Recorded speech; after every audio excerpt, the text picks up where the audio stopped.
राहुरी तालुक्यातील वळण गावात शनिवारी सायंकाळी किरकोळ वादातून एका तरुणावर धारदार चाकूने वार करून त्याची हत्या करण्यात आल्याची धक्कादायक घटना समोर आली आहे। या घटनेमुळे वळण परिसरात तणावाचं वातावरण निर्माण झालं आहे।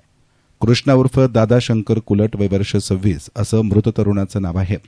कृष्णा कुलट आणि संशयित आरोपी उद्धव खुळे यांच्यात दुपारी सुमारे 4 वाजण्याच्या दरम्यान वळण येथील दत्त मंदिराजवळ किरकोळ कारणावरून वाद झाला। या वादाचं रूपांतर हाणामारीत होताच उद्धव खुळे यानं कृष्णा कुलट याच्यावर चाकूने वार केले।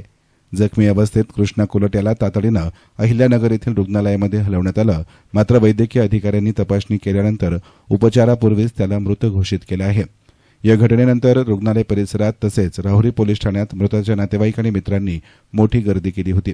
घटनेची माहिती मिळताच पोलीस निरीक्षक संजय ठेंगे, डीवायएसपी जयदत्त भवर यांनी पथकासह घटनास्थळी धाव घेतली। दरम्यान पोलिसांनी तात्काळ कारवाई करत संशयित आरोपी उद्धव नंदलाल खुळे याला ताब्यातही घेतले। Bureau report, eastern media, Rahuri.